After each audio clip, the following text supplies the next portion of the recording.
Let's talk. John Brown. Slow trains around Britain. Join travel writer and self-confessed train nut Tom Chesshyre as he celebrates 200 years of passenger railways on a zigzagging tour around the UK where trains proudly began. The guest pulling into platform number 5 is none other than Tom Chesshyre himself. Tom, good morning. Good morning to you, sir. Good morning. How is it in Spain? It's you know, I mustn't. It's better than waiting, you know, on platform on somewhere in Clapham Junction, Yeah. from that connection to New Cross that never comes.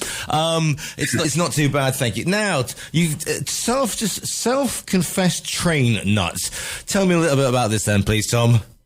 Well, I'll tell you.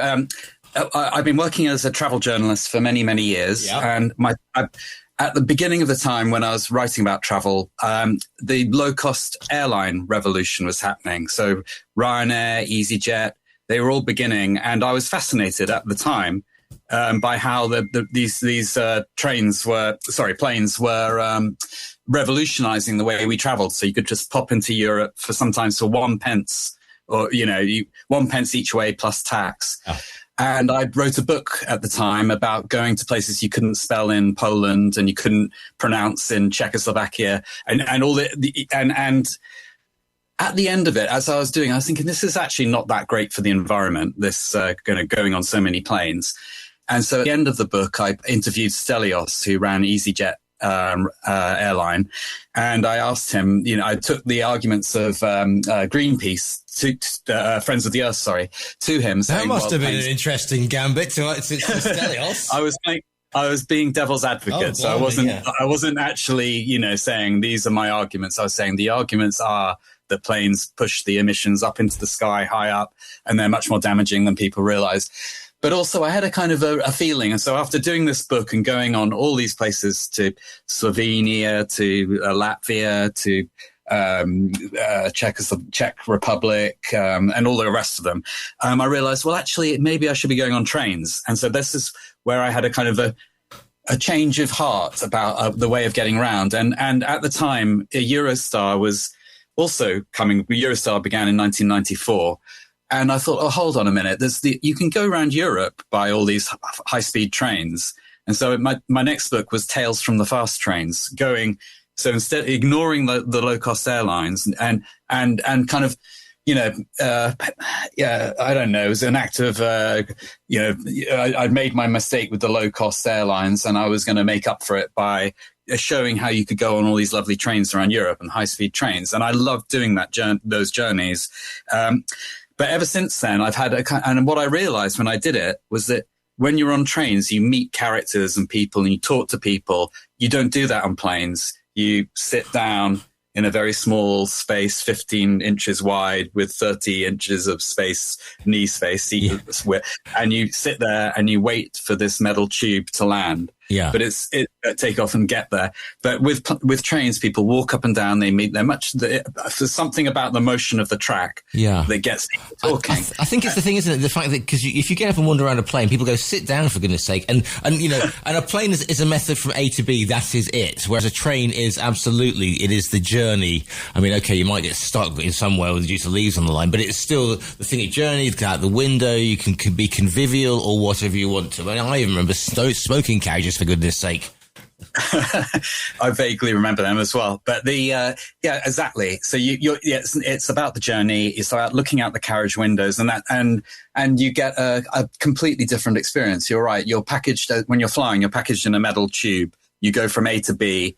You could be anywhere in the world at one airport. It doesn't, it's just a series of departure gates and duty-free shops. But so with trains, so I was trying to get to the heart of like why I made the move from planes, if you like, to trains. But for me, the trains are all about the scenery and the characters. So when I say I'm a train nut, which I'm slightly joking about, right? It's about the love of going around in a slow way, because the title of the book is Slow Trains Around Britain. Meeting people, taking your time, going off on little branch lines, because these lines, they take you ain't got any choice like you with the car. With the car, you can take a little detour. With a train, you go from one place to another. So it takes away the worry of where you're going, so you can enjoy the scenery. And on this, for this book, it was 4,088 miles, 143 rides. Wow. It took several months, and I got to know Britain in a completely different way. So instead of looking at Britain and just seeing the map of Britain, I saw the network. I saw the rail map of Europe, of Britain. Right. So I began. You can only go. If it wasn't on the rail map, it didn't exist. So it's like your whole view of the country changed. Yeah, and also the thing is, one of the things is you. If you, I mean, I come from the Midlands, and it's and there are, because of the in the 60s, of course, there was this whole thing with cutting off all branch lines, and every village basically. I mean, I used to live in a place called Baldwin's Gate. That'll give you an idea of. It was very rural, but there was a train station there. It had been closed. Trains went through it, but it was no longer operational. And probably now it's been converted into, I don't know, some sort of pub or something. But you think, and it was that sort of faded Victorian glamour that you may think, oh, if only that little branch line was still going, that would make the hop into Newcastle under Lyme, not upon Tyne. It would make it an awful lot easier than having to drive through through various places to get there. And perhaps that's you get glimpses of that as well as you're being trained around, Tom. Well, and also you learn all about the notorious sort of devilish Dr. Beeching of the 1960s, whose big report about cutting the branch lines, which you're talking about. And so, and there were probably too many of these small branch lines, and they were not enough people were using them. They weren't making money. So there was a room for improvement. There was a room for some cutbacks, but he took it too far. And much to the detriment of some places, like when I went to Lincolnshire on this journey. So I went to Skegness, where they had the Jolly Fisherman railway poster. And I talked to Britain's #1 Jolly Fisherman railway poster expert. That's the chap in the yellow, isn't it? The fisherman, like on the beach with his arms out, hopping across a puddle kind of thing, and on the beach. But in Lincolnshire, there's very few train lines through the middle, and it's quite cut off. And this fellow I was interviewing in Skegness said, well, actually, it's so sad because you almost have to have a car if you want to go around. So when talking about Beeching and his cutbacks, yes, some were needed, some pruning was needed, but he took it way too far. And it's sad because we invented the trains at the Stockton and Darlington Railway 200 years ago, September 27th, 1825. So that's the date. That's the big date that George Stephenson, our hero, our engineering hero of the Victorian era, created the locomotion #1. So we invented these trains that revolutionized the way the whole world traveled. Yet by the 1960s, we were slightly kind of getting sour about them. Yeah, indeed. When you talk about your high-speed rinks, you think about the TGV in France, and of course we're lucky because we've got the AVE down here, in Spain, those fast links, and you sort of get to sort of the UK, and it all slows down an awful lot. So I would have thought you would have started it maybe at one of the Eurostar terminals, but you start in Darlington. Now, here's a question I thought I'd never ask: what's Darlington like? Well, I was very open-minded about everywhere I went. I liked Darlington. It had got little lanes down in the middle of town with a nice market square in the middle. It has a couple of railway museums, so very useful to me. And one of them is actually just on the edge in Shildon, just on the edge of Darlington, and that's a fantastic called the Locomotion Museum, and that's where locomotion #1 can be seen. But there's also a railway museum within Darlington itself that wasn't open when I was there. Actually, they were getting it ready for the 200th anniversary, it was from there. I followed the line about 20 odd miles down to Stockton, which was originally this railway was for taking coal to the river and onto boats to go south. Stockton proved to be too small, So they needed to go further down the river and develop a place called Middlesbrough. Now, Middlesbrough was just a little few houses, a little, not even a hamlet really. Yeah. And now, of course, it's not a city, but it's a big major town. And with sometimes a Premier League team. So I took the journey down there on the train, and then went through down into North Yorkshire. There's a beautiful railway there. So sometimes when I was doing this journey, it wasn't just on regular trains. Yeah. So I was about to ask about it, because we're getting into Hogwarts Express territory, aren't we? Basically, Tom. Sometimes. So I think I went on about 9 of these railways, these heritage railways around Britain. So I would sometimes think, okay, I can go through the county, go through this county in this direction, but I will make a kind of deliberate effort to go to this place. So the North Yorkshire Moors Railway is a wonderful steam railway that goes between Gromont and Pickering. Right. And it's I've got a clue where any of both those places are, but I just went right because I thought, yeah, go. Well, neither did I either before I began. I mean, I was learning all the way, so I'm not like a massive rail enthusiast knowing everything. But so, and so you can, if you like, you can, as I did on this journey, you can take your train around Britain and on a holiday, say, if you don't have to do it as long as I did it, go for a couple of weeks and maybe stop off at a couple of these lines. There's one in North Wales, the Festiniog Railway. Yeah. And then you have down in Swanage, there's a steam train, and there's the West Somerset Railway, the East Lancs. When you start investigating, in fact, there are 180 heritage railways. Wow. These little, and basically, so Britain is full of rail enthusiasts who keep these, and thousands of volunteers do it. You only have to go there. I mean, I remember I was doing, because I used to be in another life, I was a property journalist, and I ended up doing ended up in 1990, whatever it was, and I ended up getting being trained up from whatever to Newcastle. And I remember turning up in Newcastle, and it had that sort of weather. And at the end of that station, which is quite imposing, it's a big, it's got turrets and the whole thing. Yeah. There are, and it was Newcastle weather. I mean, it really was. And there are a couple of guys in anoraks taking, and you do not get train spotters in Spain. I've yet to see one in Spain, Tom. So, well, I went around Spain on trains. So I did a book, Slow Trains Around Spain. Yeah. So I can't. I think you didn't see any. Did you see any? Did you see? Saying, this is the Bobadilla to Granada. No, you're right. You're right. There is a railway museum in Madrid that was really nice near a Toche, whatever. Anyway, there is a difference. Toche, excuse me. That's the one you're looking for. Toche, yeah, sorry.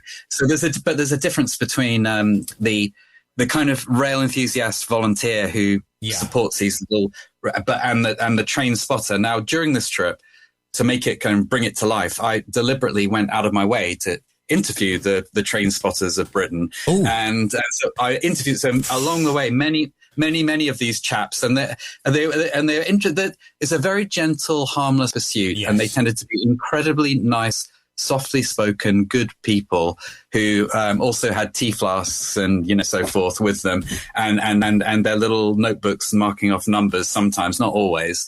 And they were incredibly knowledgeable. So a train would go by, and I'd be like, that's a train. That's a train.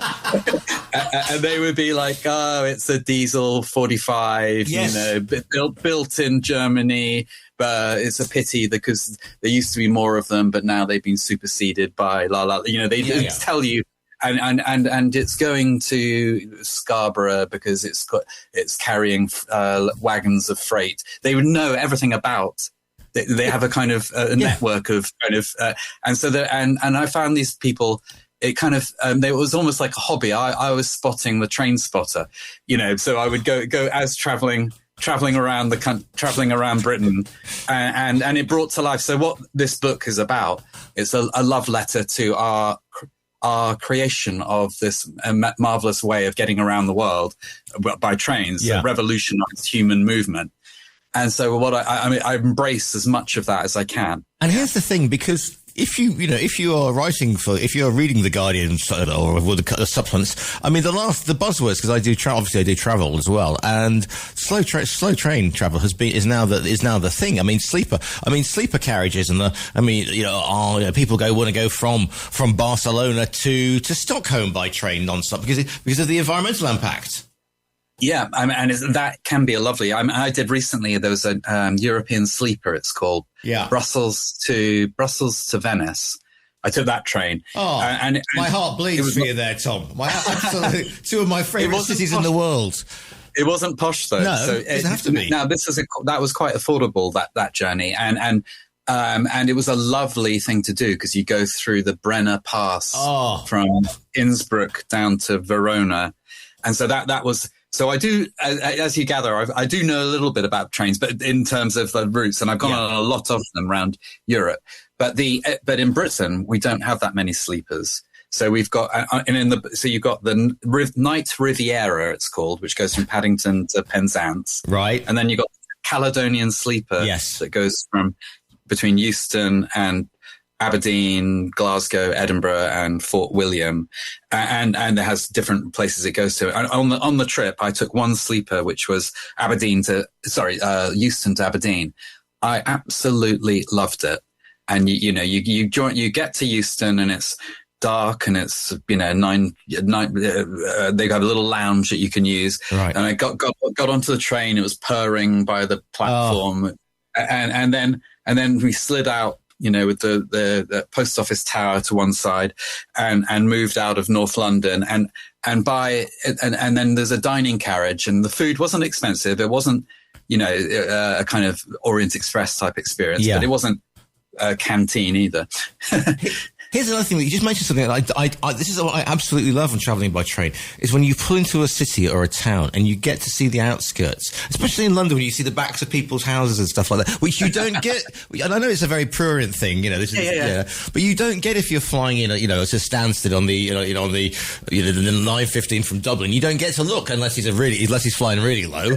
But trains allow you to be nosy. Yes.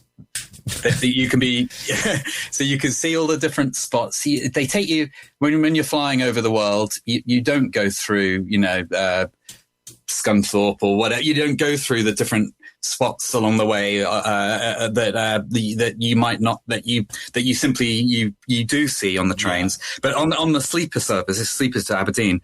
So by 5 a.m. in the morning, I set my alarm to get up, having had the nice meal and gone on the train. And then we were going over the Tay Bridge towards Dundee, and there was mist on the river. And then we went up via the coast along the cliff top, with cliffs plunging to the sea towards Aberdeen. And it was one of the greatest things because you've begun in London. Yeah. You've had a meal, you've fallen asleep, and you're up in Scotland.